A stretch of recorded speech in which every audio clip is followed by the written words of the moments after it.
You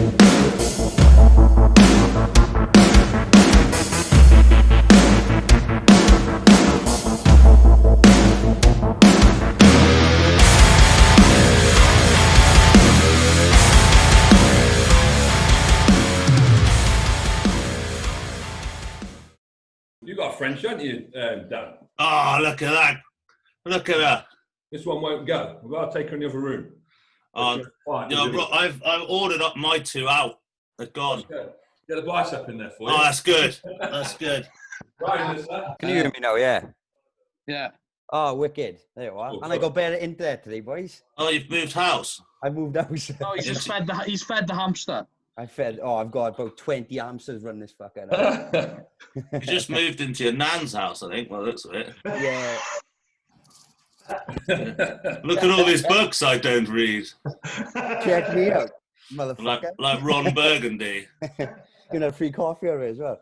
Hey, I'm impressed. You've even got the t-shirts and hoodies going on. Yeah. Oh, Johnny, so... Very good. Have you got the G-strings? I don't know if we go on big enough for you, James.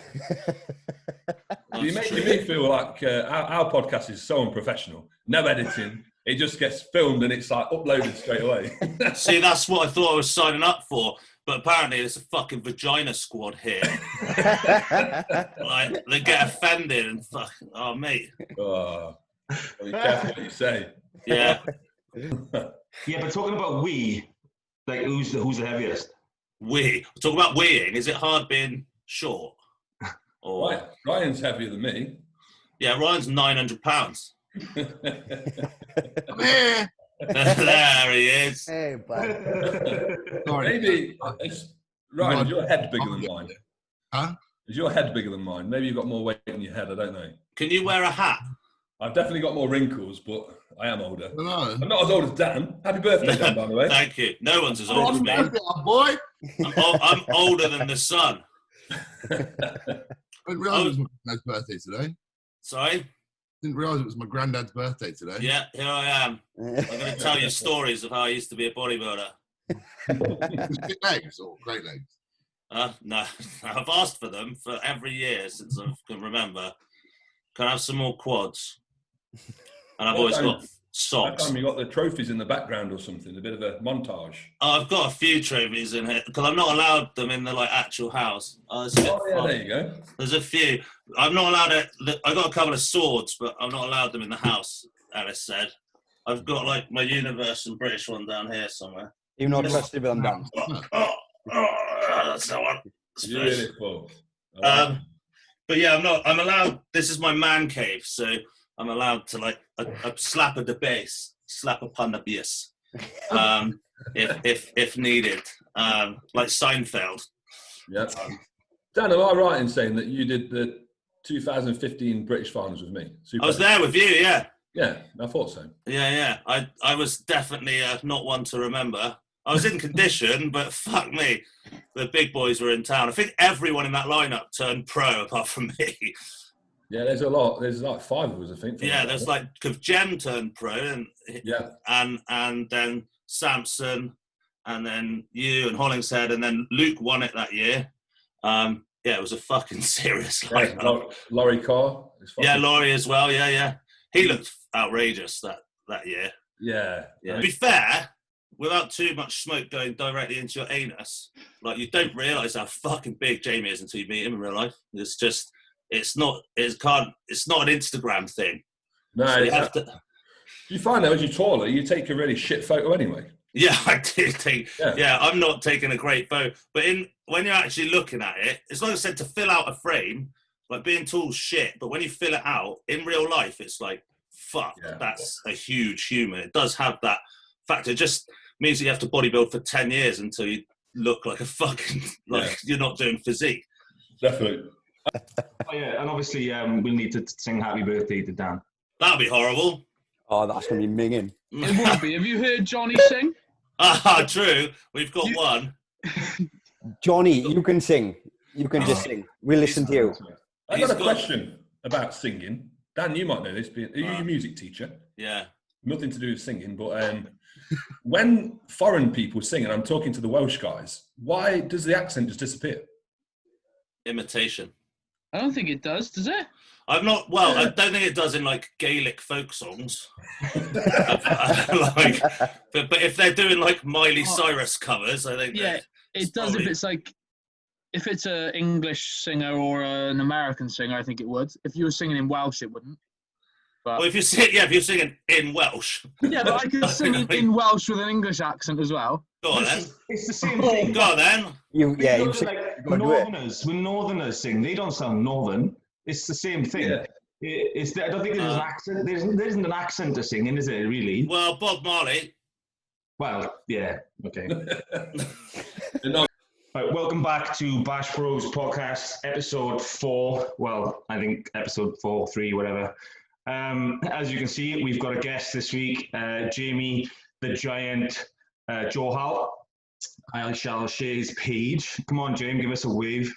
I was going to say I'm not going to do the wave, but hi guys. I managed to avoid the wave last time. I was so drawn to doing it.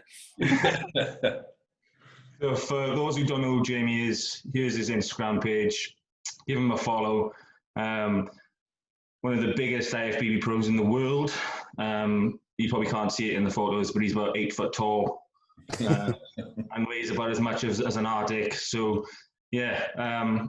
Weighs as much as our dick. I fucking wish. Is that what you said? Fucking hell, that'd be quite the boner, wouldn't it? It's the Welsh. Serious back problems off that, though. Yeah. So, give us a little rundown then, Jim, on who you are, what how long it took you to get to where you are, what got you into it. Just to give a brief overview of, just in case somebody's been living under a rock and they don't know who you are. Yes, definitely. So first of all, the podcast last week there's some very good stories on there. So I mean, Dan's story is very, very good. That was kind of like heart-touching, Dan. So mine is going to be far from that. Nothing exciting. My uncle was a bodybuilder, so I grew up kind of watching him compete, and then I joined the gym that he trained at. That was an old school gym with all the trophies surrounded and the walls with people competing in past years on the walls. So that was a real inspiration to start. And then they had an in-house show each year. So in 2008, I went to watch the first, it's called like the Muscle Tone Classic. That was a local gym where the guys in the gym competed against each other. So I went to watch and I was like, fucking hell, this is all right. Especially with that, the competitiveness of knowing the people you're competing against and like training in the same gym and kind of egging each other on. I was around there while they was doing that and going for this competition. I was thinking, fucking, I wish I was involved. So I went to watch it. 2009, the year after I competed in it, didn't come anywhere. It's actually one of my only defeats, motherfuckers. First one. But, from that, it could have gone two ways. Could have gave up or thought, you know what, I need another crack at this. And it made me want to do it even more. I went back in 2010 and won. And then in 2011, I did it again and won that again, but then decided to start with the UKBFF as a classic bodybuilder. And I think my weight at the time was like 210 pounds. Wow. I was the first UKBFF weight. Fast forward to 2015, because I competed in 2012. Never did the finals as a classic, which is one of my only regrets, to be fair. I would have liked to have seen how I'd done at the finals because I won both the qualifiers in 11 and 12. So I had 13 and 14 off women, I didn't have 13 and 14 off women. I had 13 and 14 off bodybuilding because of women. Met the new wife, got married in 2014. Actually met her in 2012 after the Body Power. She messaged me 6 weeks out and said, would you like to meet up for a coffee? And I was like, sorry, look, I'm in prep. No fucking way. No way. So she was still available after 6 weeks, after Body Power. We met up. The rest is history. And she still fucking hammers me for it this day. But now she knows the score being around me all the time. So yeah, fast forward 2015, that's when I jumped into the super heavyweights. I had no intention or kind of vision of doing well. It was getting my feet wet. And then I went to win the British finals. And as well as I do, guys, once you kind of get a taste of you being good at something, you just fucking go deeper and deeper down that hole. So the amount of sacrifice and how serious I've taken it from that point has just kind of gone up.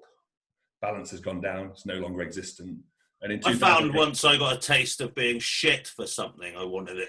Well, I definitely didn't start off like, what was it, by the second show you were like winning stuff? I think I got destroyed for like 7 years. I think the good thing about me is I transitioned through the classes quite well. So I gave myself a fighting chance. I didn't jump straight into, I guess I never did a first timers class or a novice or a misters. The classic was at the time, and it still is to a large degree, it's the class that people jump into when they can't make a weight or they're not good enough for a weight category, especially in like the amateur federations anyway. So yeah, I didn't do the supers until 6 years after I'd been competing. So I gave myself enough time to try and improve as much as possible. But yeah, 2018 got the pro card. I've had time off to try and grow some more. And I think when I compete, hopefully later this year, I would have put on at least 10 pounds, maybe 15 in the year and a half I've had off from the stage. So last stage it was 285. This time it won't be any less than 295. Chasing that 300 on stage. People still chasing 300 in the fucking off season. Apart from Ryan's 900 right now. But everyone else struggles. 901 after that bite. I was just about to say that. 902. It's all the Chick-fil-A's. So James, give us a rundown on how you've got such big legs for a tall guy then. Oh, everyone's been asking me this question as well. It's like my one excuse. Fuck's sake. And it's fucking Jamie's just the head taller than me, and there they are. And actually, Josh Malley's fucking tall. He's got massive legs as well. Josh takes up a hell of a lot of space. He's just a fucking big human being. Yeah. I actually started training with Josh yesterday. Obviously, I own my own gym, and I've had Jimmy from the Train by JP team training with me for the last 4 or 5 weeks. He's got massive legs. Yeah, he's got good legs. Right, that's it. I'm coming up. He's got tiny joints as well. Tiny joints. So they make him even bigger. I've seen when I trained with him once, like just you could see the contraction, like his connection with them was just, and they just blew up like fuck. It was mad. Sickening. I was fuming. I'm not gonna lie. I was fuming. I was like outlifting him and nothing's happening. And then imagine how fuming I was yesterday. Josh has been training in his fucking living room for 3 months. He turns up, he's still 310, 315. He looks absolutely huge. He could have easily matched us both on strength, but he was holding back.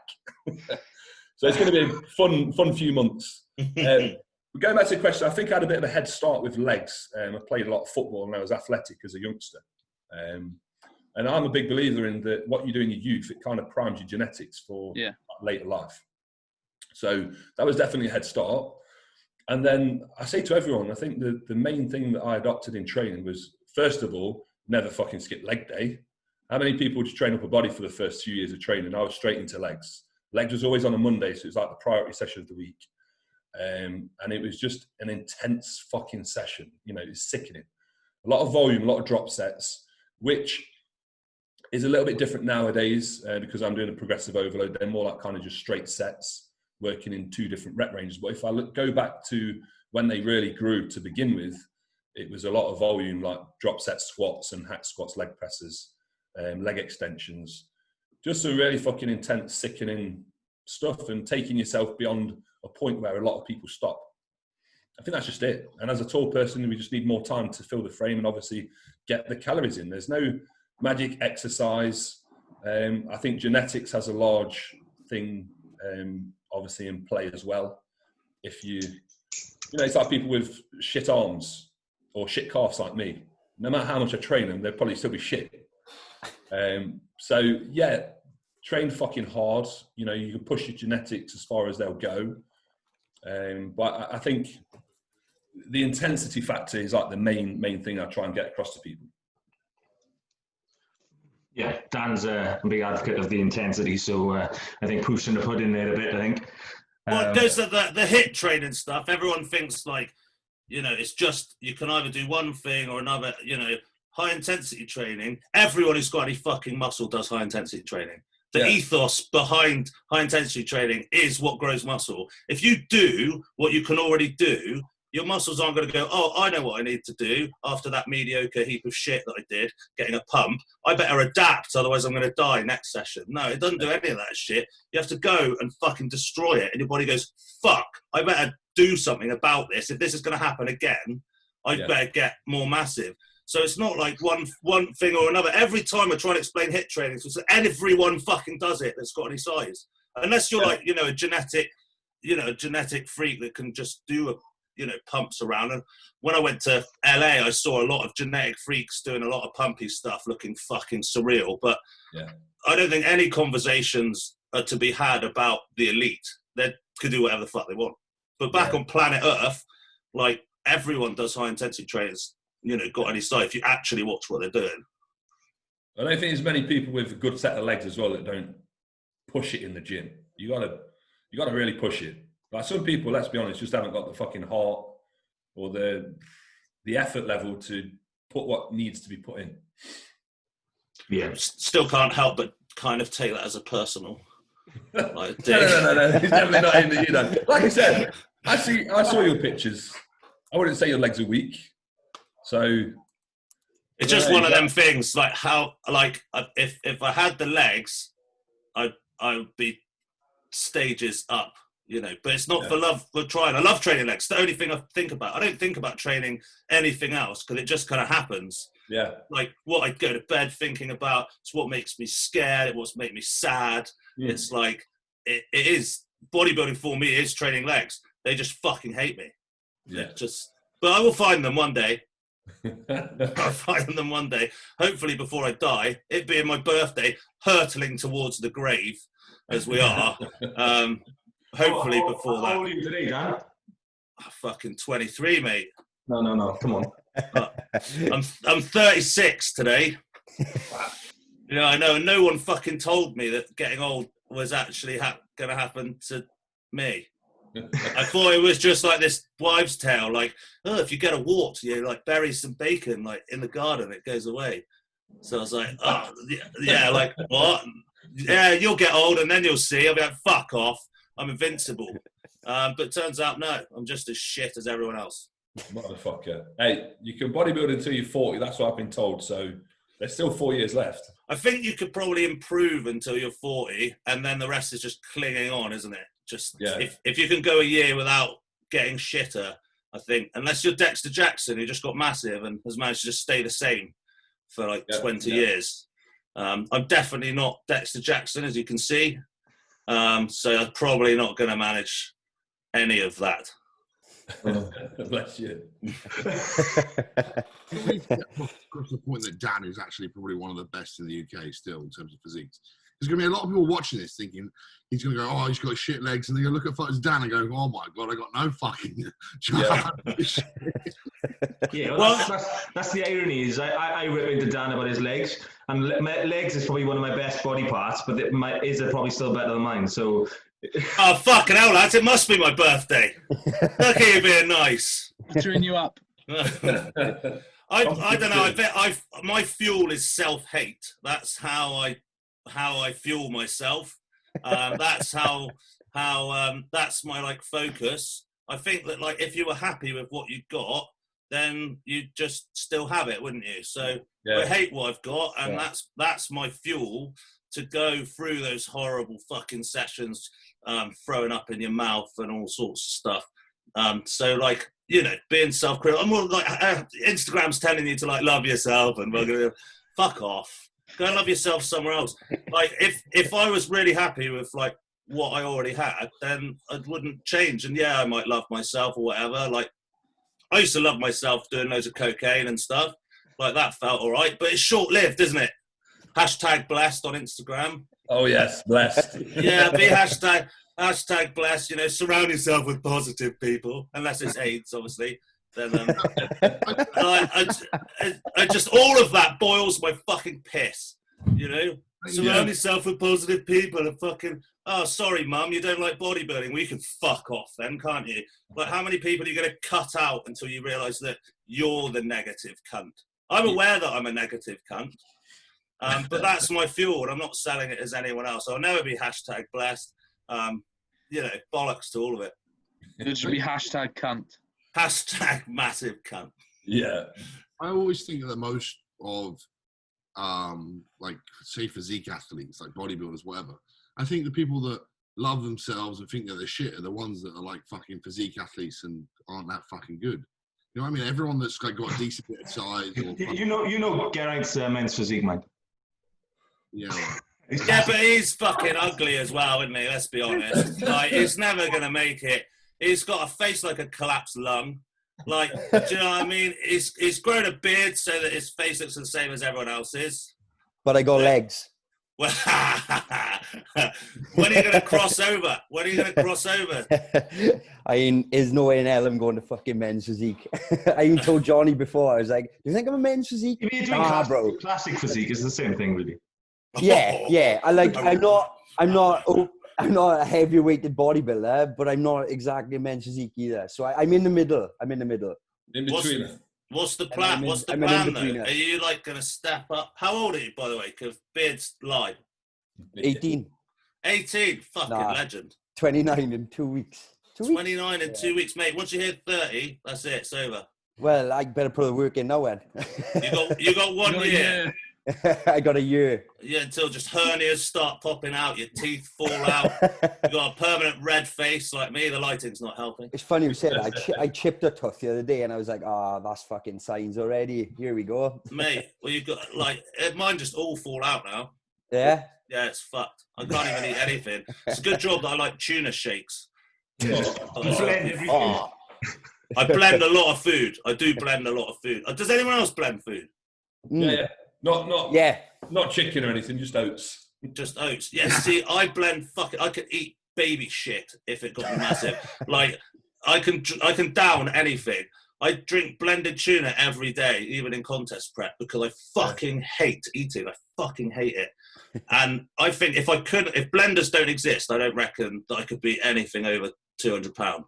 I don't know how people sit down as well. I don't have the mental capacity to sit there and eat a whole meal 6 times a day. I've got to do like other stuff. I'm quite busy as well. Like if I'm teaching a lesson and I've got to eat a whole meal, I've probably got 15 minutes to do this. Once some fucking little cunt's made some excuse about his mum ate his homework or whatever, and then I've got to go and listen. Oh yeah, I really care. Yeah, that's definitely true. Because you can't call anyone liars anymore because they're all fucking emotionally challenged. And then you go and you've got your time to eat, but you've got to go and set your next lesson up, and it's music as well. So I've got to set some kit up or whatever. Yeah, I've got like 5 minutes. There's no way I can eat a fucking meal. So I just blend tuna and fucking stem cells or whatever it takes, really. And I couldn't do it without it. Cuba says that when he stopped drinking his meals, he got a tighter waist though. So there is something to say. If you can eat it, you should eat it. There is some digestion shit that happens in like chewing it and stuff. Yeah, it's the additional calories you burn from metabolizing the food a little bit more, isn't it? From it being solid, and if you're drinking it, well, already like sort of partly digested, I suppose. Yeah, I guess so. Quads then. Quads. I heard if you chew it, it goes to the quads. Oh fucking hell! Is that what it is? God damn it! That was it. I don't know if it was actually true. Yeah, imagine that was the secret. Fuck. I was wondering about your fellow colleagues and students, Dan. Did any of them watch this podcast? I fucking hope not, mate. I'm not gonna have a job for long. I did have one. Probably. Oh fuck it. I had one student who found me on the internet and had a bit of a infatuation with the bodybuilding thing, and I did have to ring safeguarding about him when he made a screensaver of me on his college thing, and I was just in the budgie smugglers. That was quite scary. That was quite scary. Yeah. I think in teaching though, you get 3 disciplinaries until they can sack you. Yeah. And so I've saved up a few to do some podcasts.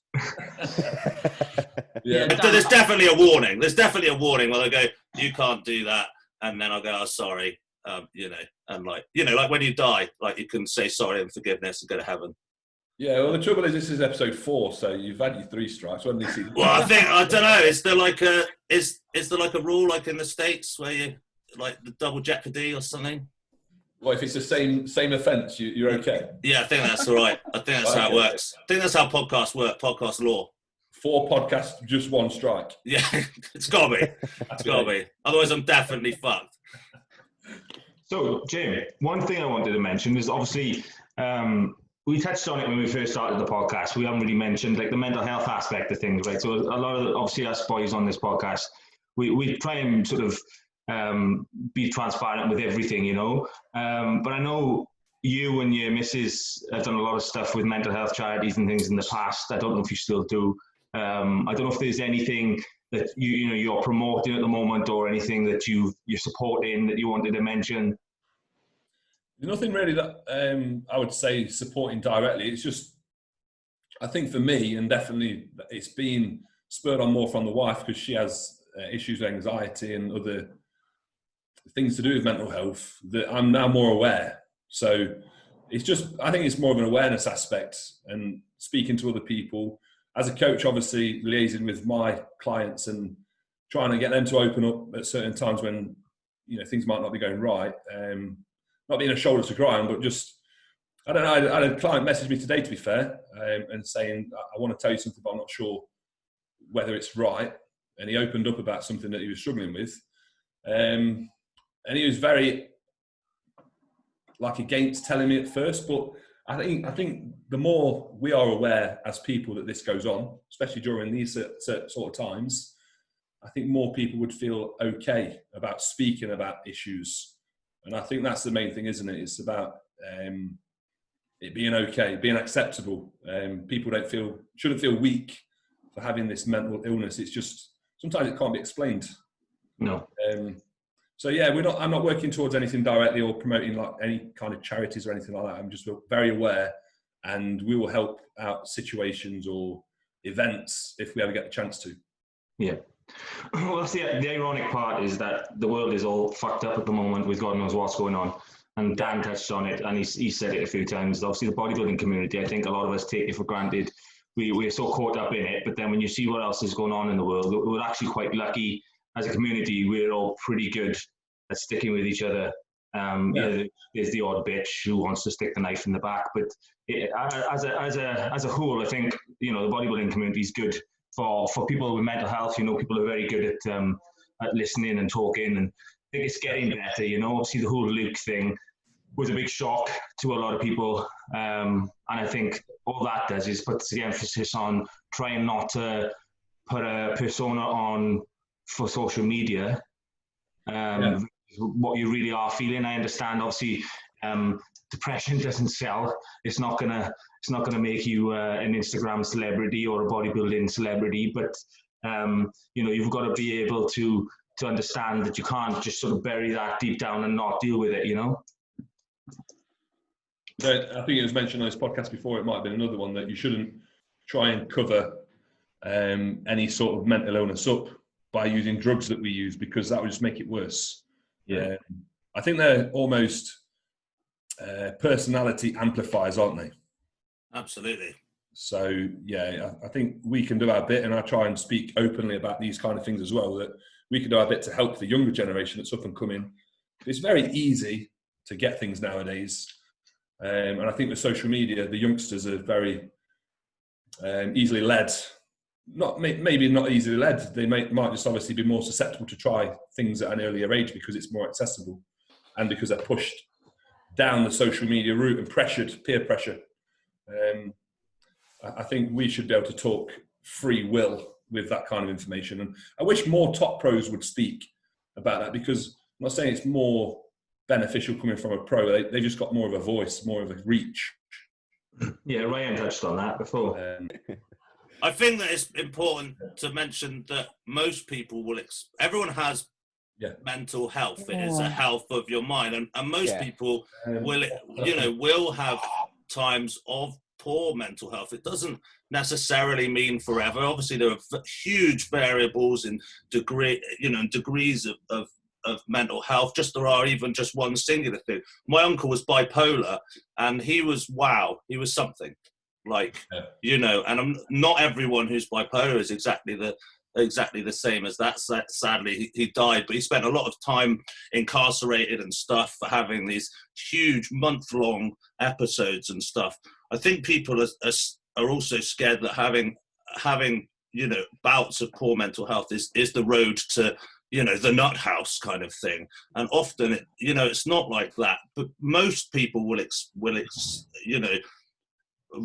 experience poor mental health that isn't in alignment with their outside surroundings. So I'm not saying like you have a loss, a death or something, and you feel sad, and that's normal. To have a dip in emotion. Most people will still experience a lapse of mental health that is not relatable to the outside. Everyone thinks that fixing stuff is an outside thing, and actually fixing stuff generally has no reflection on your outside at all. It's an inside thing, and that's why talking is so important, because you can then bring some of inside out.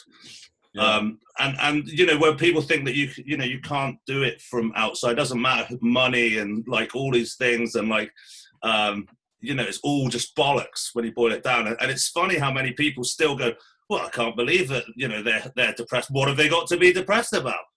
They've got this or they've got that. How come they took their own life or this? And they don't understand that it has no relation to outside at all. And I think that's why it's really important. And the bodybuilding community in the UK is like one of the most supportive networks I've been a part of. And I'm part of quite a few networks in my job and through music. My parents are both pro musicians and stuff like that.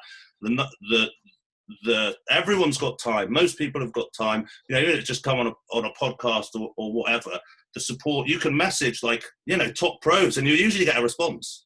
There's no other situation in the world where you're going to try slinging a Beyonce a dick pic. She's not even going to see it. And I've tried. Like it is like one of the things. It's not just the UK. The thing, that very underground feel of like everyone being in together, even though it's kind of mainstream, is still what makes the bodybuilding community so awesome. And so I think it is important to have the mental health aspect within this, is because you are in a community that feels safe, I think. Yeah, agreed. Yeah, definitely. Yeah, so what we'll do now is I wanted to structure it with some question answer things. Quick fire round. Are there any prizes? Well, I think you'll 10 mil a trend. 10 mil a trend. Yes. You got to do it in one, directly under the nipples. That sounds fucking horrible. Right, so first question I got on mine was, what was the hardest hurdle to overcome, bodybuilding or otherwise? So I'm assuming what they're relating to is any bodybuilding, like for me, example, tearing my chest clean off the bone, So what about you guys? Who's going first? You just spoke. Go on, you just spoke. I snapped the tendons in my forearm going back a few years ago. It took me out like 6 months, and I lost my head. Like I couldn't do anything physically. Tried doing few leg sessions, but it still was taking me out of just taking me out of everything. Like, but mentally it fucked me up, because I was like, I literally can't do anything. But I say, after the 6 months, I had to slowly work myself back into it. I had to bring myself back up, bring my weight back up. But I literally had to start again. Like, but it took a massive effect on them 6 months, and dropped. I don't know how much weight I dropped, but yeah, it was 6 months of hell. Like, but I knew I was going to get it back. And I think with the injuries I've done lately, I know it's not so much of a little setback so much. It's just more, manipulate my training a bit more better. You know what I mean? And change it up a bit more to work around it. Work around it, yeah. So, but I still get the problem now and again. If I'm benching or something like that, or any sort of compound training, I do get a little bit of a niggle, and it takes my. Where did you take them off? Like at the elbow? No, the wrist, right there. You just ripped them off I don't even know where they.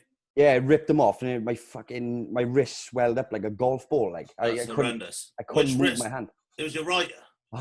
It was a special hand, boys. It was. Did you then become ambidextrous? Just to be fair, when I broke my my arm at a poignant part in my wanking career, about 13, and it was my right arm. I switched to my left, and now that's it. I'm like a crazy daisy man on the left. You could just do both. Just doing the twisty cock with like both. The twisty cock. Oh, what a legend! Around, like, yeah. What a legend! But like literally it took out everything. I dropped so much. Like I tried keeping up with the food, but obviously with like taking inflammatories, it just weren't going nowhere. Like so, after 6 months, recovered, got back into training, put on more weight.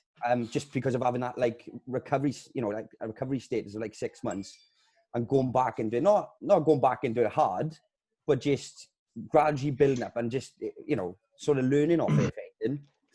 But that was my worst in January. So Jack, I think quite a few of us is going to be injury related. With me, it was during prep in 2017. One day I walked into the gym and tried to train legs, did a hamstring curl and couldn't feel a single thing in my legs. Went in the next day, couldn't feel anything doing chest. Basically, like a postural issue. Had it. Finally, just told my body to piss off, and it's hard to explain. Like basically, my body just stopped working properly. Muscles wouldn't fire in the right. Like certain muscles wouldn't fire, others would take over, and I had to basically like learn how to train again. It's still not great at all, and I have loads of like osteopath work done and stuff. But that was quite hard because I could still train, I could still go to the gym every day, but I wasn't getting anything from it. And so you could like still lift the weight, but there was like no connection. Yeah, there was like no contraction at all, like minimum, like barely any pump or anything. Like it was really weird. Pump. No but pump. Arnie said the pump was like coming. Yeah, so I wasn't getting any of it then. You were not coming. None of it. No Cummings. Fucking in the bin then. Across the board, no coming at all. That's horrible. Yeah. So it's coming back very slowly. But it's been, so I'm finally sort of getting it sorted, but it's been a lot of sort of osteopath sort of treatments and a lot of like physio for myself then. So. And that was just from having shit posture? It stemmed from tight hip flexors, that's all it was. But just had them for a long time and they got pretty bad. So it just threw my posture off. But like if you've got tight hips, if they're off at all, then obviously that's going to stem into your spine. And then that'll be like shoulders and then everything's off then. And if you have that for a long period of time and you're training over that as well, you sort of develop really bad habits and stuff. So yeah, that'll be mine. Jim? I've not had any any serious injuries. What I would say is the biggest thing I've overcome is literally just bodybuilding.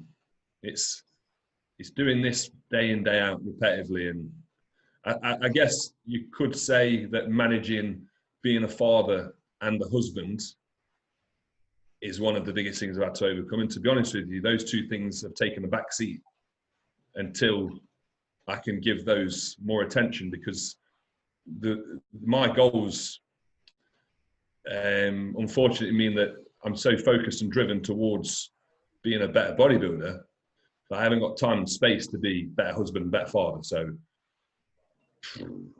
I think that's where my head's at with that situation. So again, it's just managing relationship, family with bodybuilding. I think as an amateur, you will always fight for balance. Some of the top amateurs will become pro because they quickly work out that the balance doesn't really exist. And then as a professional, you know that, yeah, it definitely doesn't fucking exist. Unless you're genetically elite or just some laid back motherfucker that can really do this and do everything else at the same time, which I'm just not. And I don't think I'm the only person that's like that. Well, who else has got kids? You got kids, haven't you, Johnny? Yeah, and I'm twice divorced. There you go. You're doing a much better job of it than I am. So far. Has anyone else got any kids? Not that I know of. I was expecting some phone calls. Hey, Johnny, I tell you what, I was a boy when I was a kid, son. I tell you that now. Mate, I don't think you can get younger than you. I was admiring the beard, Jack, to be fair. What, this? Yeah. This little thing I drew on this morning. It's nothing. I should have taken up art. Did you shave the top lip, or has that not come through yet? No, he's on it. I shaved it earlier, and I noticed when I went to the gym, there's like a bit there coming out of one nostril. It looks horrendous, but not. You got to watch out for that. If you're gonna have a clean shave, you got to get up there. You wouldn't have that issue, Dan. You've burnt all that off of you. Yeah, well, no, I do still get them. In fact, I did have my nostrils burnt out in hospital because I was a doorman for ages. I've got my nose is like this, just got smashed in so much. I did have Daniela Westbrook. I did have a Danny Westy, and obviously when you're mixing cocaine with being a doorman, you're going to get into some arguments, aren't you? And so and so I have had it burnt out. Well, no, it's just age. They come out. I get some fucking mad stuff. Sometimes I think they're from my brain. But keep coming. Yeah, just pull them out. So it hurts so much. Oh, it's bad, isn't it? In answer to the question, apart from obviously being a cocaine addict, what's the biggest thing you've overcome, Dan?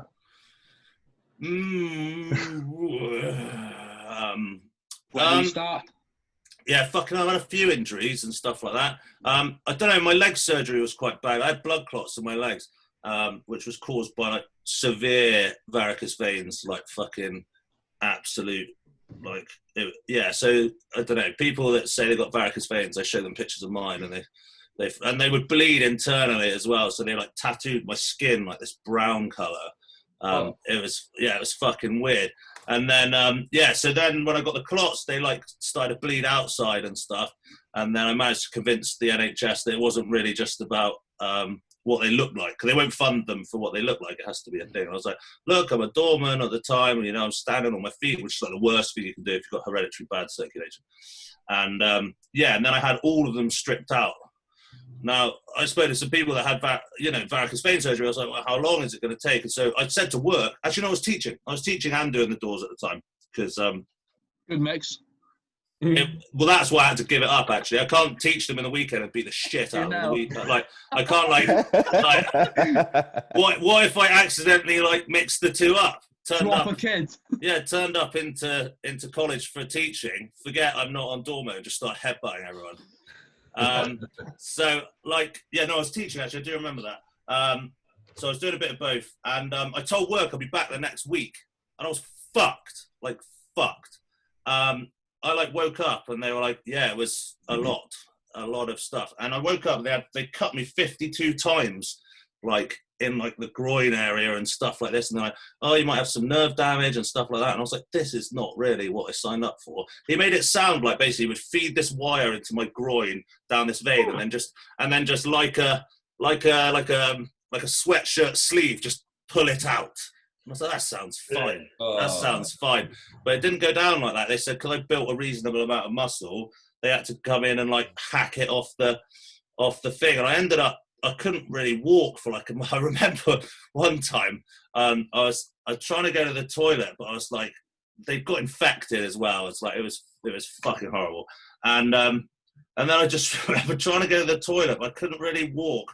And I couldn't stand up, because if I stood up, the pressure would make them just pump blood out. So I was crawling kind of on the thing. I didn't make it to the toilet, so I just pissed myself. Just crawling on the floor in my own blood. And then I had a little cry. And I thought about adding a wank to it, but there's too much going on. And I think that was because that was the point where I was really getting into bodybuilding, and I thought, well, maybe I could win a show. And it's the emotional setback, isn't it? You're just getting into it, and all of that stuff that you taught yourself to be hardcore, gonna train, live this. It's just maybe I'll just eat all these Oreos. It's hard to put the biscuit down. Yes, yeah, fucking biscuits. Fuck biscuits. So yeah, I think that was probably it when I had all that sort of stuff. I think bodybuilding throws you fucking curveballs all the time. All the fucking time. There's always a fucking obstacle. Oh, that prep you did where you looked really let's do that again. Oh, it's fuck. It doesn't work the same. Every time you think you figured it out, the game changes. Every time you think you've got into a good pattern of training, your body's like, well, I've used all that up. I think bodybuilding is one of those things. It's such an evolution like everyone thinks it's linear. You're going to put on 2 pounds every week and it's going to be the same and you're just going to get massive and you eat chicken and rice. It's bollocks. In fact, I ate so much chicken and rice. I ate so much porridge at one point I became allergic to porridge.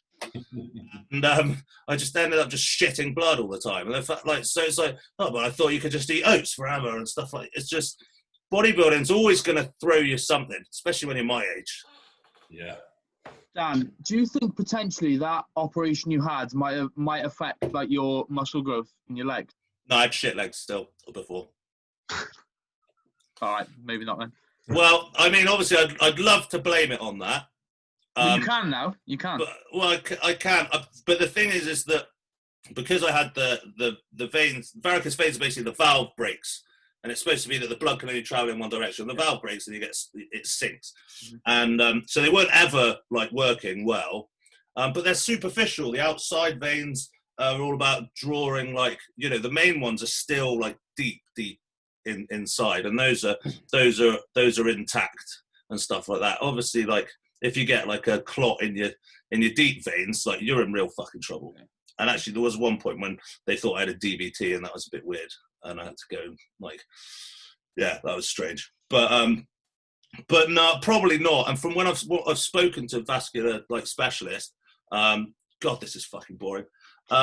They said like your veins, other veins just dilate and take the load. Your body's clever and it figures out a way to get that blood through. And actually, I have made huge progression since that. So I'd love to say yeah, but it's probably no. Genetically, obviously, you're predisposed to having a lot of veins because you just look how vascular you are when it comes to show day, and that's what gives you that look, you know, the sort of your mutant look that you've got when you're absolutely shredded. But I think so it's a double-edged sword, really. You have that issue with the varicose veins, but I think it goes for your favour with the rest of them. Well, some of it, I mean, everyone talks about, yeah, you're so vascular, and it's like, yeah, but like really veiny stuff like in show day doesn't really look that good. If like a little bit of like some even vein, a bicep vein for the ladies, but like, you know, like a network of like actually doesn't. So usually if I'm doing like some you know, in the peak stuff or like before the show, I'm not trying to actually get like a horrible like veiny pump, because it kind of distorts like some of the fullness. It kind of looks a bit like weird. It hides condition as well. It can in the wrong places. It can, yeah. So yeah, it's like it's good for the gram. Veins are good for the gram. Look at Frank McGrath. It's literally, he should have all of those veins taken out because they're like horribly damaged. But he's like built an empire on it. Yeah. Like, you know, so like for the gram veins, everyone loves dick skin veins. But on show day, it's not really. Like you look at Phil Heath, he's got like perfect like inside thigh, like one, and then like one, and it's like, and the rest is just like, do you know? So like, I'm not really sold on the veins. Everyone like, yeah, says, well, how do you get veins? Like, you've got veins as well. You know, it's like saying, well, how do I get my abs? Be less fucking fat, you cunt. How do I lose all the fat? Just here. Well, just don't be fat. Like, fuck the biscuit. Yeah, just fucking soggy biscuit with Jack's rugby mates. Yeah. Ryan, you haven't spoke much, mate. So give us a little rundown for you. What was the biggest challenge or? Again, like I've had, it's just weird because going back to what Jack was just saying, I have a similar issue that where my pelvic stability and my scapular stability are really poor. So like, I personally think it's because when I first started training, I never got into that sort of powerlifting, deadlift, squat sort of setup that built my stability throughout my physique. But so now I'm noticing that I'm having a lot of problems with my shoulder and my hips because I'm getting strong at certain movement patterns, but I can't hold my arm out in front of me and weird shit like that. Like I can shoulder press a fucking 180-pound dumbbell, but I can't hold my arm like this for more than 10 seconds without shaking. And something that Ben's helped me work on. But I wouldn't say personally for me that's my worst issue. It's just something that's affecting me now. I think personally, the worst thing that's like affected my bodybuilding has been relationships and just people I let into my life. It's really controlled everything. not saying I shouldn't have let them in and shouldn't have had that, because at the moment I was really grateful and I loved everything I did. But I'm just a very person that will say yes to everything. Like, no matter what it is, anyone says anything, I'll try and capitalize on the opportunity of this might happen, or I might be able to do that, you know. And I just feel like it's held me back a lot in terms of progress. Just like, oh, Ryan, let's go to the beach today. And I'm like, fuck, I should be training legs. All right, let's go to the beach. You know, just like little things like that. Because I'm very emotionally orientated. I feel like I always put a lot of people that are close to me first before that. And I really have tried over the years to put myself first in terms of bodybuilding, but it always leads me away. And then obviously, say a relationship goes wrong or whatnot, and then I'm fucking distraught, can't train anyway, I'm by myself, and like I've had a lot of other things go wrong. I mean, is that why you moved to the States? To like, because you weren't capable of like withdrawing yourself in the environment you were in? You thought, well, I'll put myself in an environment that has to work. Part of it, yes. I had something go really wrong, and it wasn't just a breakup that fucked me up.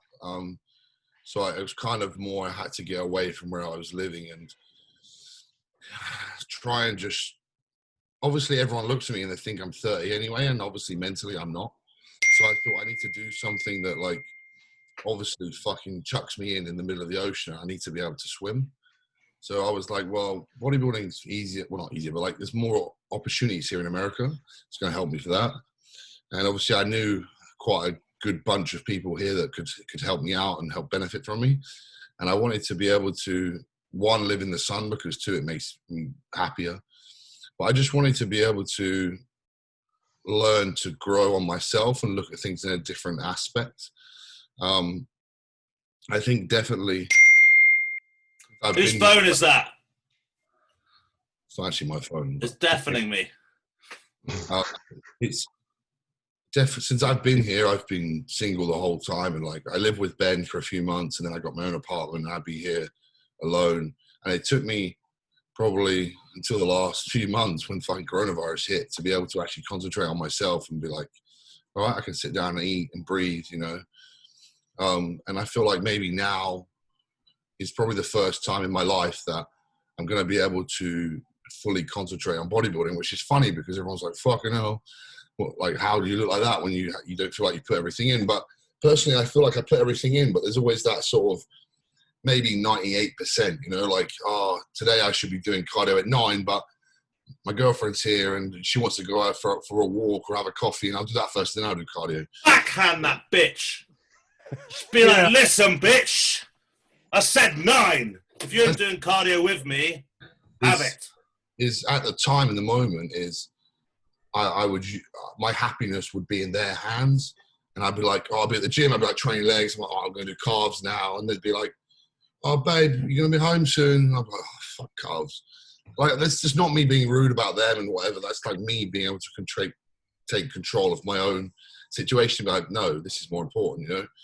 And like, but there is someone out there that would let you train calves.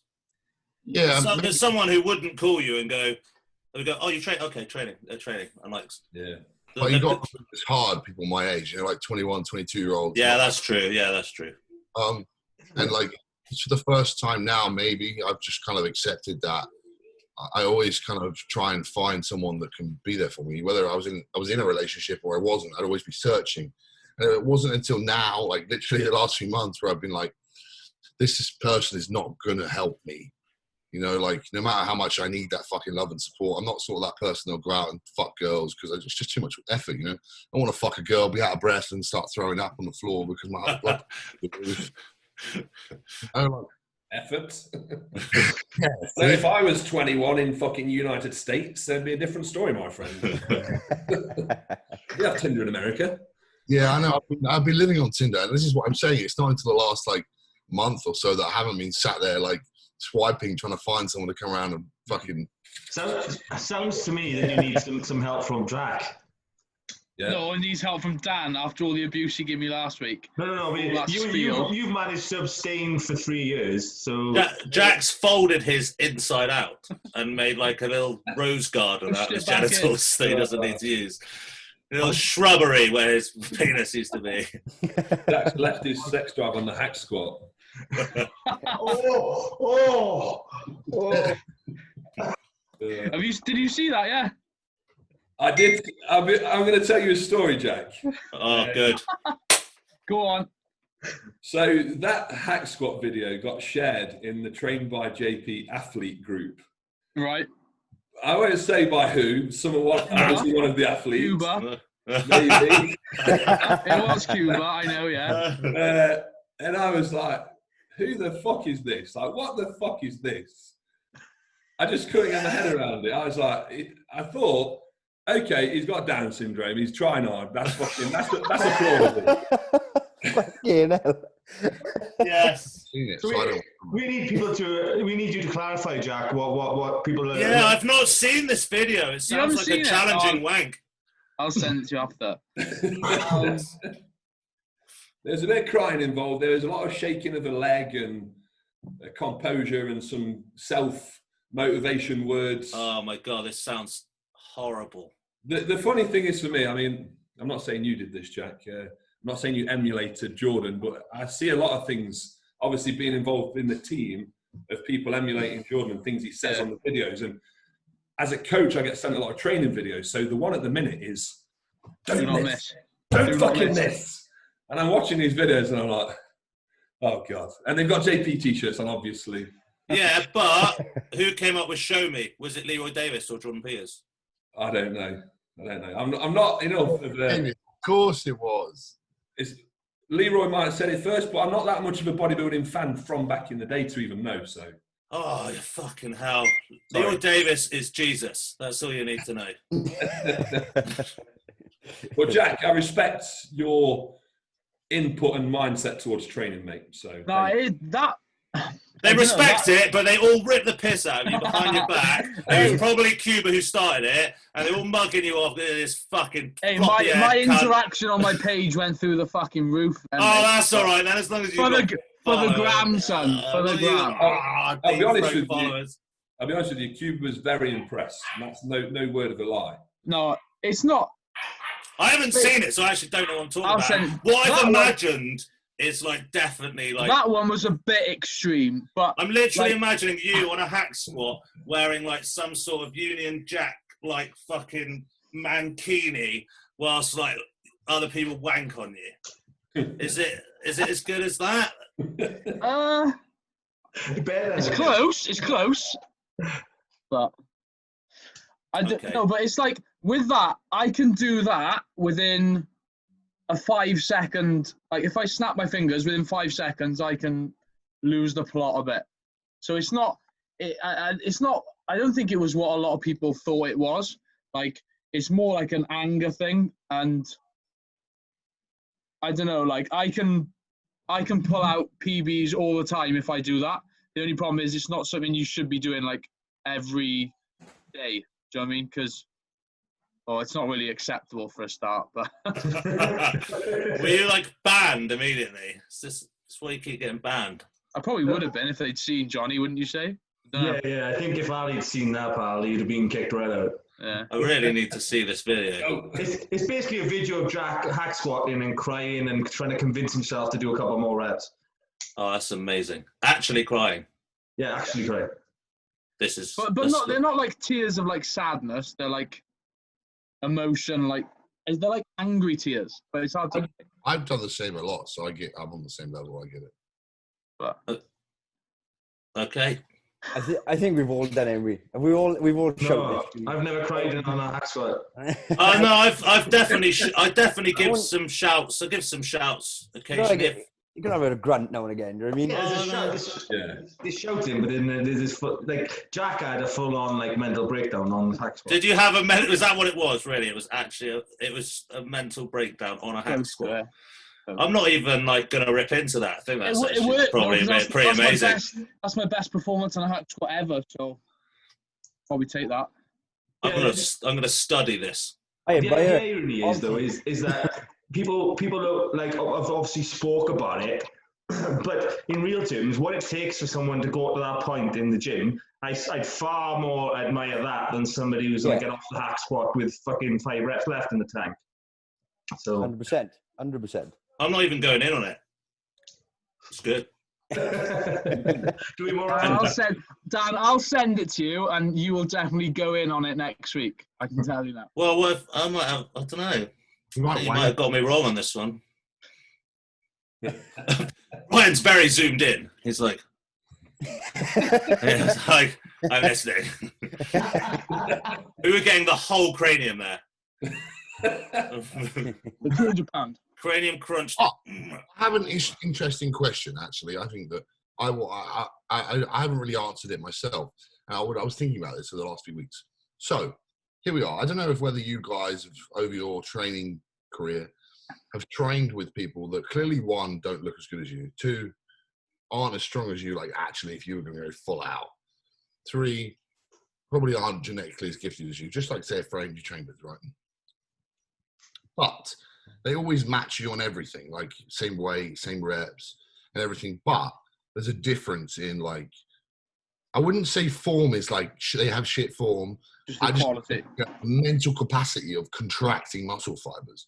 Because I'll train with people and they'll be like pressing 3 plates or something, and they'll be pressing 3 plates and they're like, yeah, I'm doing the same thing. And I'm like, I just don't think it's doing the same thing as it's doing in my body. Maybe I'm completely incorrect and I need to fucking bite my lip again and split that cunt open and train harder. But I think it just looks different and like feels different. No, I get it. My training partner, Frosty, the nightmare, right?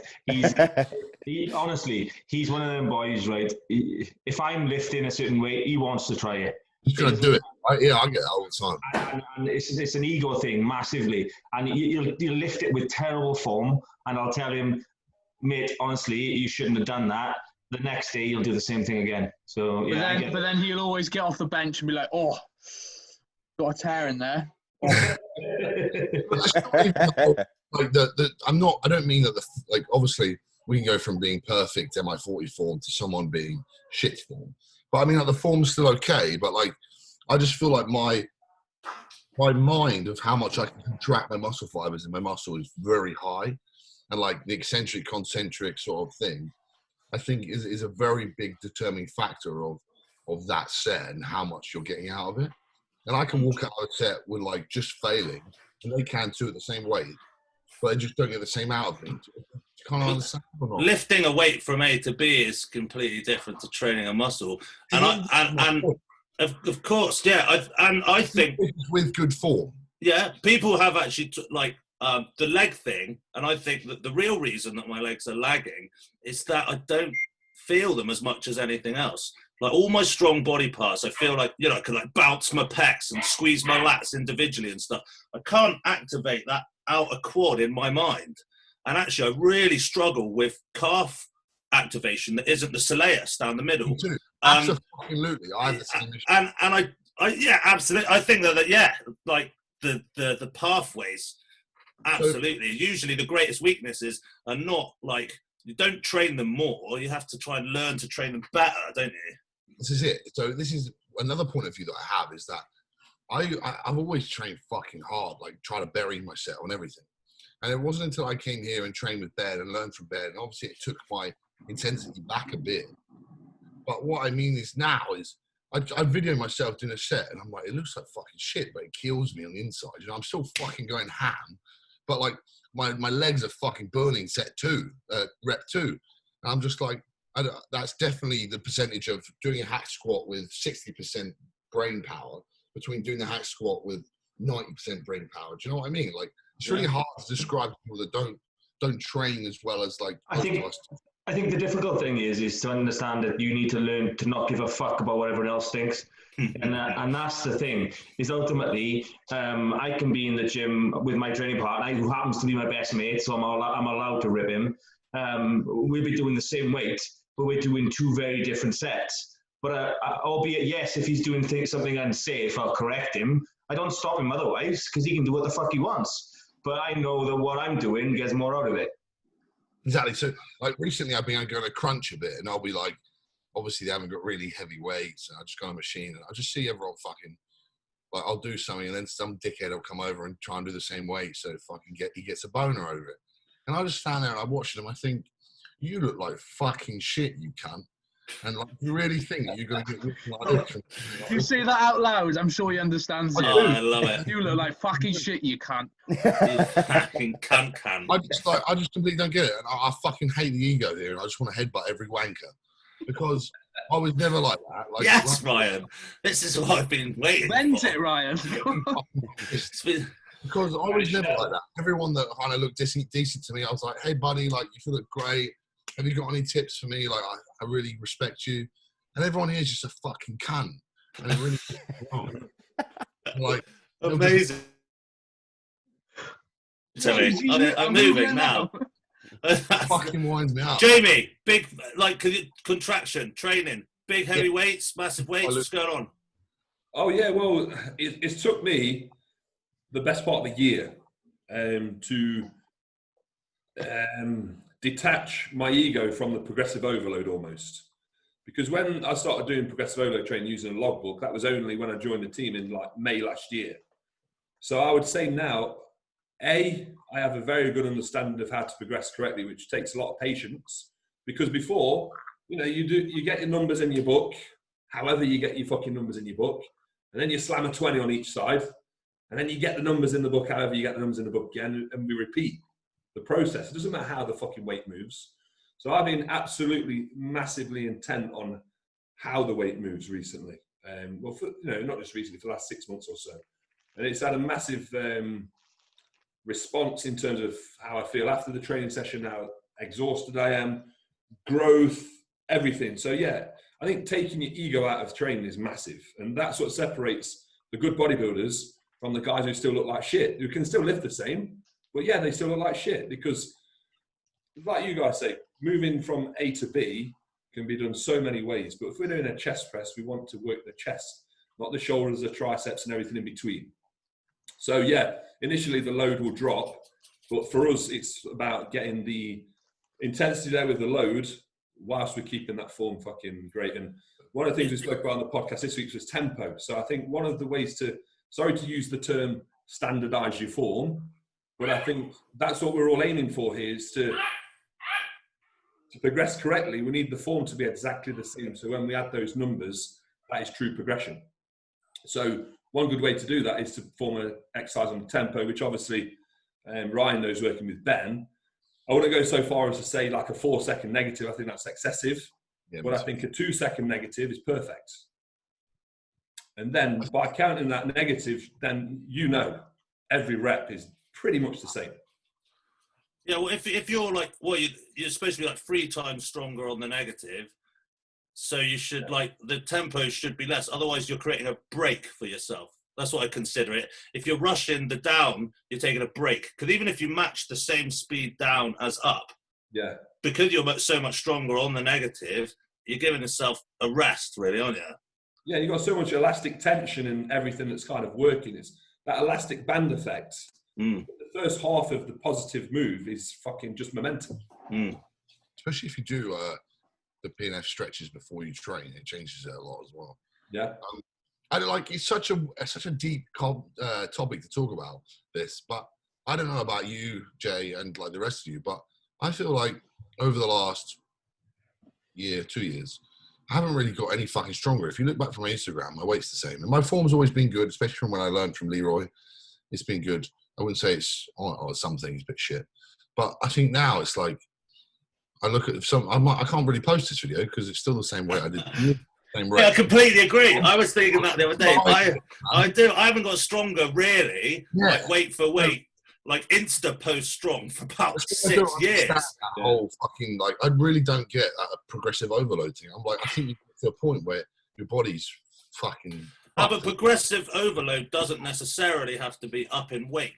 I could progressively overload something by changing the tempo, like you said, or changing the foot position to my weakest position, or I find myself playing in those zones a bit, especially I keep on bringing up being old. Do I really want to be squatting more than 280 for reps really at my age? It's just a disaster waiting to happen. So I'm looking for ways to make it harder so I don't have to lift as much because I'm one tear away from it being all fucking over. I mean, most people are, but especially you know, me, especially like a leg injury when I already don't have any fucking leg. I could probably tear a bicep off and be okay. But, you know, like, I don't, progressive overload, I think, I might have interpreted it incorrectly, isn't always just about slamming a 5 on. No. But it's also like controlling the variables so much of it. It's really fucking difficult. You think, unless you've got some fucking slave stood there going 1, 2, or like perfecting your reps every rep. I don't think every week you can control the variables 100%, you know? No. So I think like when someone's like goes in there and says, oh, I've done 25 kilos more than I did last week, I'm like, well, it clearly wasn't the same. Yeah. I mean, I do find sometimes I have times where my mind aligns and my body feels like it can take a fucking pounding. And I'm like, I'm going to leave form a couple of degrees out. I'm going to go in and I'm just going to, like, but I can't afford to be throwing it in the bin because I will fuck myself up. And I've proved that. But I think there are times for when everything's, it's like hyping yourself up before a set. I try to not do that because it gets me like moving the weight and like jolty, and it's dangerous for me. I try and like suck the energy in to like set exactly what I'm going to do and then like release like during the set. Whereas before I'd be like, oh, fucking headbutt the bar, you know, and then the first rep, you know, the negatives, like, you know, I'm actually like tugging it down with my hamstrings. It's so fast, you know, like hoping I can bounce off my fucking kneecaps. You know, if I did that now, I'd just fire the cunts into the wall, I think. Yeah. Just I think there is a time where you can let form slide a little bit. I think a lot of people, you know, if following, they haven't quite got strong enough, you know, because I think there is a basis for like, you know, putting a weight from A to B isn't the same. So, but if you're just starting out and your bench press is 15 kilos, fuck everything. You're not going to rip your tendons off doing 15 kilos. Just get strong first. I think that you need to wait for, like, we're talking about all this sort of stuff, and then there might be some guy just starting off going, I must train with perfect form with these 10 kilo dumbbells. Probably going to be all right doing that. Just get fucking strong. Do just lift it from A to B for a year or so.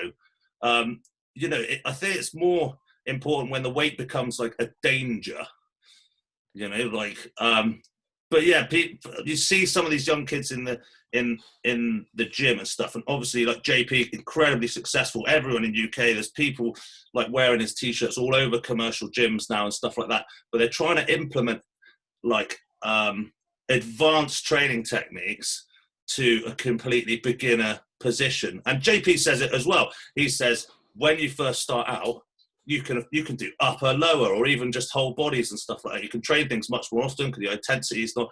If I break down a big muscle, I'm going to need more recovery for a thing like that. So, but you see some of these little, oh, what's your split? You know, how long have you been training? 13 days. Oh, what's your split? Well, it's like hams and quads and calves and this, and they've split all this. They don't have any of these muscles to train anyway, and they're like perfect form with like nothing. I think there is a time where you can kind of just lift fucking weight. But as you get more into it, I can't remember who said it. It was amateurs cheat to make it easier and pros cheat to make it harder. And I think that's like, you know, once you've got over the hit a weight that's like dangerous, because you get to a point with like strongman and stuff like that, where the muscle is stronger than the actual tendon connection. And then you're in danger zone, aren't you? Whereas that's not going to happen for years. You know, most people's tendons are much, much stronger than their actual muscles. Yeah. Johnny. Yeah, mine clearly weren't.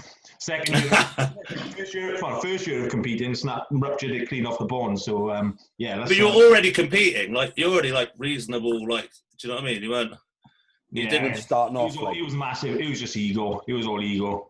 Flat bench. You don't even have to ask how you're doing, how someone ripped their pec off. Oh, rip your pec. Cool. Flat bench is shit. Yeah. Was it actually your tendon, John, or your muscle?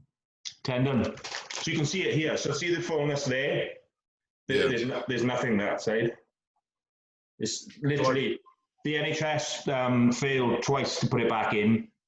And then I paid private. I paid $6,500 to have it put back in with Bupa. And it was successful. But then I grabbed the trolley from behind me, and as I pulled it round, it just unraveled out of my armpit, and I was like, "Oh, fuck!" Like, there's a claim there. were you taking anything for tendon health? Because if you speak to or people that I speak to about it now, they think that your tendons should be pretty much fucking diamond strong. It's really hard to fucking snap it. Right, I did this in 2009, mind. Nobody gave a fuck about tendon strength back then. Yeah, there was no sups for that. You just ate raw liver, and then that was all you needed. Blend chicken. I've only ever done one show without a torn pec. Out of 28 shows, I've done one, and the rest are all been with a big hole in my chest. That takes some balls, to be honest. That takes not some balls, but like I've got respect for that, man. Like to come out, that's a mental barrier to like that it's not going to be perfect. Yeah. But you still got some placings and stuff like that to know and be able to like put that aside. I've got some fucking manners for that, mind. Yeah. The toughest thing is that ultimately I know that there's certain shots I'm never going to win. So like a front relaxed, I very rarely hit a front relaxed. I'll stay most muscular all day until they force me to go up here. And when I'm up there, I'm trying to get out of it. Same goes for a front lat spread. I try and get into it and I try and move. If I stay straight on, you can see the symmetry issue. But then I've got to focus on trying to win every other pause. How many other questions? There was one more. I don't know what any of these questions fucking were, but we went somewhere. Yeah. What would you change about yourself if you could change one I think thing? I've already been wound up about this, so I'll go last. And it's not allowed to be your legs. I'd be 6 foot. Yeah. If I was 6 foot, I'd be Mr. Olympia. I'm just saying. Just saying. Here's the issue. I always say that. I'm like, I wish I was shorter. But then, like, I go out with Derek Lunsford or something here, and everyone fucking talks to me. They're like, bro, you're massive. And Derek's like, you do know I'm fucking 212 Olympia. But you still get in shape. It's like Oh. Right, and Ben, I'm talking about Derek. Sorry, Derek. I think it all the time. It's like, I want to be shorter for bodybuilding. But then, like, ultimately, it would be great to be really well known for being a great tall bodybuilder as well, right? Like Dennis Wolf. Yeah. Like, put him next to fucking anyone. It makes him look like a little cunt. Yeah, Dennis Wolf was fucking serious. It just pisses me off.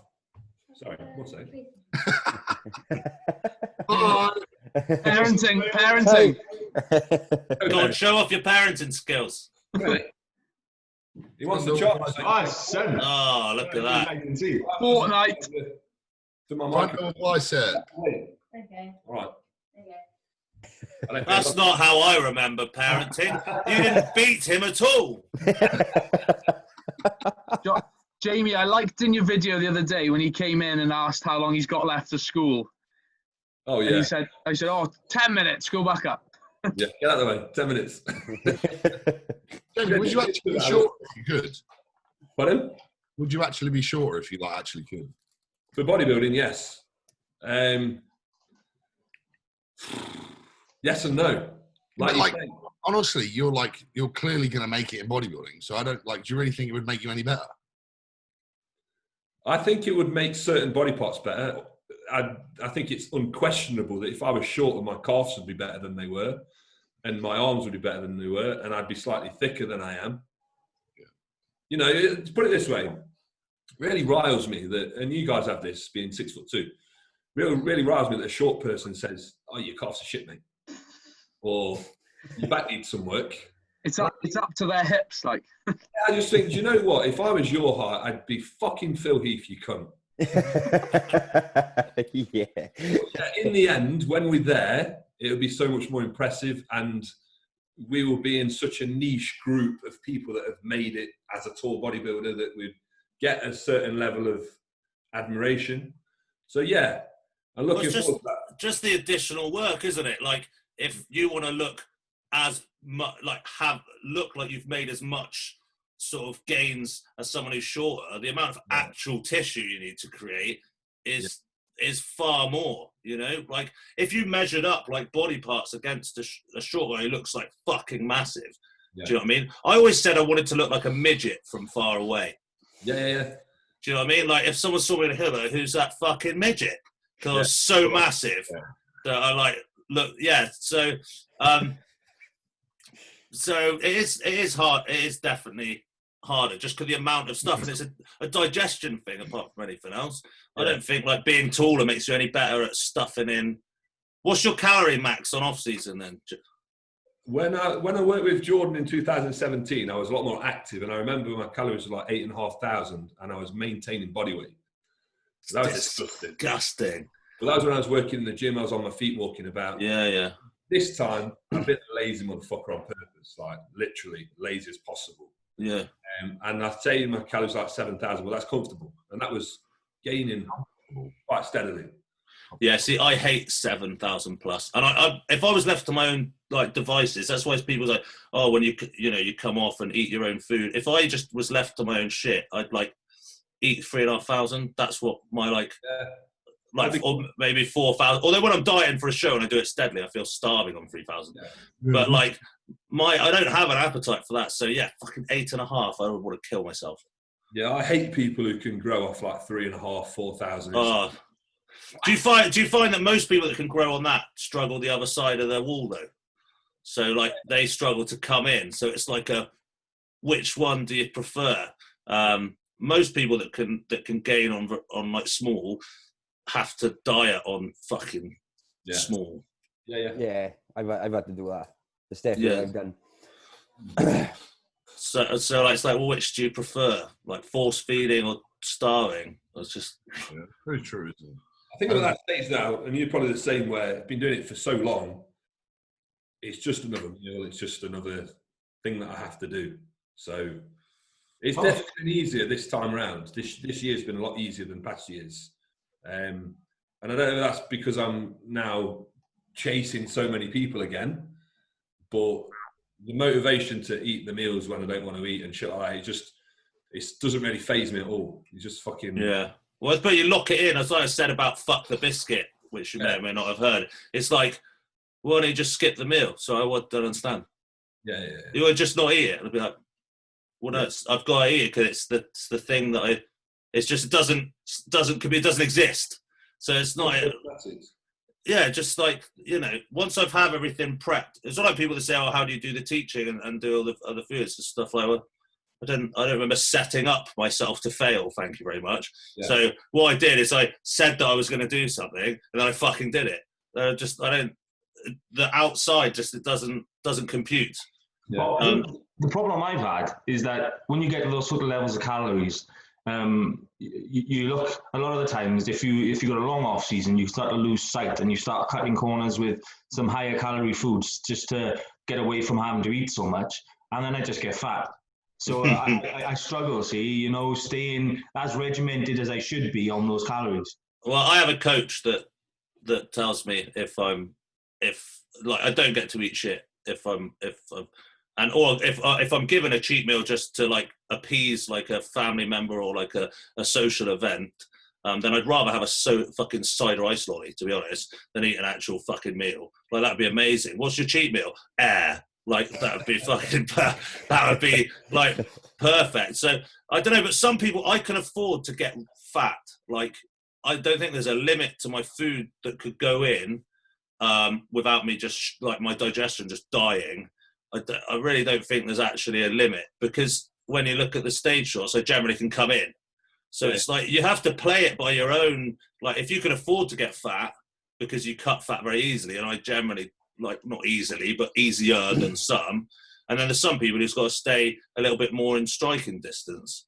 But yeah, I don't agree so much in like getting calories up for calories' sake. Like a strong man. I do believe like if you eat shit, it's not going to be utilized correctly. I mean, having some Rice Krispies after training, processed carbohydrates, is like, you eat like, small chain carbohydrates after training anyway to create the response, like a spike and things that are easily absorbed. I do believe there is a window. I'm not sure it's as exact science as people wank on about, but I do believe that there's a point where you can uptake carbohydrates more timing after training. So there's scope for like some like shit or whatever, but I don't think eating fucking Mars bars because you didn't meet your if it fits your fucking macros. You know what I mean? It's some Sarah cunt guts. It's like, oh, just 5 sins today. She's used up all of her fucking macros on fucking Jaeger bombs and semen. Like, I just absolute bullshit. Yeah, just you know what I mean. Someone's gonna really tell me that like, if I eat all my carbs in Mars bars, I'm going to be sound. No, Sharon. Fuck off to Juice Plus, you cunt. I kind of disagree to a little bit. I don't know if like you ever remember about Jay Cutler's sort of style. Obviously, he was on another level. But if I sit here and eat chicken and rice all day, my off-season look doesn't look nowhere near as good as if I drink some Gatorade, add some fucking fast sugars in, maybe a Chick-fil-A or something like that. Like, my physique just looks absolutely so different. Yeah, but is that like all the time? Is it like every day, or is it like after you have the carbs, or have you put the carbs after training, or like? Hush. But if the last like week, I had a Chick-fil-A every day just to test something out, and I didn't do anything apart from look better. Like, but does that? Surely that response wears out. Yeah, I don't know. I drink Gatorade all day every day since I've been in the States, and like if I don't, I look like a fucking piece of shit. Do you drink it like just through the day sporadically, or do you have it with meals at set times? Yeah, so like obviously I'll have what I'll do is I'll have it with a meal, I'll have it with my pre-workout, I'll have it intra-workout, have it post-workout, etc. But I do use a lot of like Ensure and fucking shit like that too. So, but if you're taking on fast carbohydrates with meals that has like veg in and stuff and fat content, then surely you're like just adding easy carbohydrates, I guess. Yeah, but I don't think it's the same as like eating fucking Easter eggs for your whole prep. Oh, no. I think there's a point. Yeah. But I do. But everyone's on the muffin hype, right? Everyone, you have to eat a muffin before you train, otherwise you've got AIDS.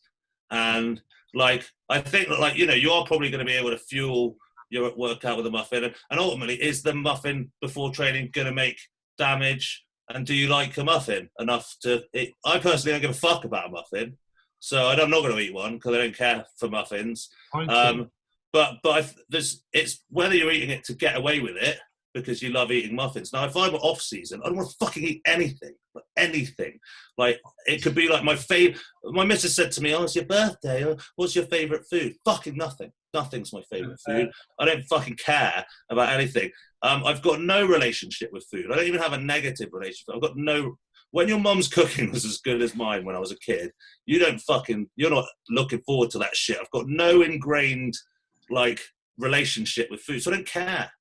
So I suppose what you're doing it for, and part of bodybuilding and training, you have to like enjoy parts of it, don't you? I guess. I think it comes down to a body composition standpoint, right? So like, if you first start out bodybuilding and you're eating cakes and fucking Mars bars to trying to get massive, I think it's just going to make you fat. But if your body is like, I don't ask percentages, but like mainly muscular, you're a good bodybuilder, you've been doing it for a certain amount of years, you know, I think that your body just churns through it like completely different. Like I can eat something, someone else can eat something and put 2 different ways. You know what I mean? But like you said, yeah, there is a limit. It's like being on prep. Like if I'm on prep, could I get away with eating like a muffin every day? Yeah, probably. Because I'm like fucking, I'm going to compete at like, you know, 250 odd or whatever. Is it really going to make a difference? I think it's the mentality of like tagging that thing onto it's like cheat meals. I don't really agree with cheat meals because then your whole life becomes about a day that you only get once a week. Now, if I get, you know, a meal that I enjoy every day because I don't have my reference point is maybe some more oats. So then I'm getting something I enjoy every day because I only enjoy oats because nothing else exists. That's why I don't like the cheat meal thing. What would I really look forward to? I used to have dreams of baked potatoes with like rice in them and like sprinkled with pasta. Like when I was like, you know, when you're doing the street luge and you're staring at the wall because you're just waiting for 6 a.m. so you can smash in the clen and fucking do your cardio. Because then after that, you might be able to eat something.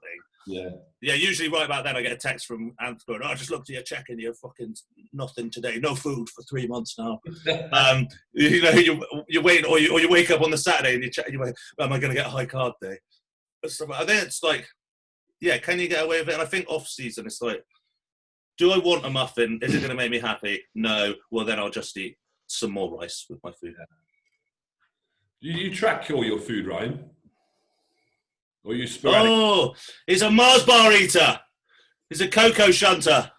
What I was going to say is think about this. So I guess your maintenance level, just like looking at you and knowing how much you weigh, etc., is going to be at least 6,000 calories to maintain weight. So you then got to eat a lot of food to overeat your maintenance. So the chance of you getting fat is far less than, like you said, when you first started and your maintenance might be 4,000 and your composition was worse, your muscle mass was less. So I think as bodybuilders that we are, with the level of muscle that we've got, it's very hard. I found it hard to get fat. Yeah, me too. Like that's why we struggle between gaining muscle and fat. Like, you know, just as the thing is, I thought it's a recent thought I was having was like, if I add that Chick-fil-A in, like, it's still like fucking 100 grams of protein, like 45 grams of fat, fucking 190 grams of carbs. I was like, realistically, it's not really too bad for me. And like, obviously, Chick-fil-A is that? Like 3 or 4 sandwiches. Yeah, I was going to say. Yeah, so like, and I don't know if you have this. Obviously, you've got a small waist, so it's different for you. But I would rather drink 10 Gatorades than eat fucking 300 grams of carbs because I want my waist to feel small. Like, I would rather eat a fucking bag of Haribo than eat a pot of rice. Yeah, I just think that some foods like Haribo's cause more inflammation than something like rice. So the way I do it is I try and get to a certain level of calories. So say that might be 5,000 or 6,000, whatever level of calories is comfortable to eat in the off season, and then you add after that the Gatorade. That's what I mean. Yeah. Yeah. Exactly that. That's like Dan's limitation, I think. Yeah. Like, so the whole, like, 250 grams of jasmine rice, then a Gatorade, like another 50 grams of carbs. Yeah. Still, you know? And then you mentioned insulin on the last podcast. I know that with insulin, for me, it's almost like a digestion tool. It's obviously nutrient transport. So when you have your pre-workout, I take the insulin shot an hour after before I train, and it almost just fucking shifts the emphasis and the feeling from my stomach. So I'm now ready to train, ready to take on my intra, and the same with my post-workout food. You said you take it an hour before you train? No. I have my pre-workout meal. Yep. And then I take it an hour after, like before I'm ready to train. Oh, okay. Yeah. So that's just, it's doing two things really, isn't it? It's taking away the pre-workout meal, and it's obviously assisting the nutrient transport for the intra. Yeah, because like I'm very like up and down with that. It's when sometimes I use it and it like shifts my digestion so much. I'm halfway through my workout. I'm like, fuck, I need to eat something. I'm fucking empty. Like, not going hypo, but like just like really hungry. You know what I mean? Yeah. So I kind of try to play around with that a little bit. It depends if you've like took a Milos dose or like a normal dose of insulin. It's the highest you've done. People might not believe me now, but I take 6 IUs of insulin before training, which is like nothing, is it? When I was with Milos, I was training twice a day, mind, but I was taking 30 units pre and post twice a day. I was taking 120 IUs of insulin a day. Fast acting, not slow. What? Yeah. Mate, I get a hypo with not using insulin after I train sometimes. I get hypo all the time. Like, really boosting 3 mil. What That's the? ridiculous. You know what? And here's something that Ben has told me. My blood sugar is fucking shit. Yeah. Like, I wake up, my fasting is good. But if I don't eat like properly, this is like this whole insulin resistant thing. But he thinks that is why I can build muscle like I can. Like, he thinks that everyone that's got decent muscle mass is because their blood sugar insulin resistance is not normal. Yeah, I can throw a hypo over fucking anything. I can wake up, walk around the house, and go hypo. Yeah, I'm very sensitive. Yeah. Obviously, like when you start prep as well, it's. I remember having like an amino drink, and that like sending me, like sending me off a fucking BCAA. Do you done much metformin, Jay? No, I used a little bit when I was before Phil Viz, and then he was very against it. Trying to remember the reason. I think it was a blood sugar reason. I think in actually makes you insulin resistant long term. It's a bit like the MK677, is it? Yes. Smashes your insulin resistance. So he was like dead against it. I've never like touched any of this SARM stuff. I've also never heard anyone who's actually any good say it's good. Like, it's like the number one thing I get messaged on Instagram. It's like, yeah, what about SARMs? And I just say, oh, fuck off. It's like, there's a reason that they're on the shelf. Like, leave them there. Do you know what I mean? But I also get, I don't get many people messaging me because probably because I'm a cunt, but also because no one gives a fuck what I think. But yeah, it's either that or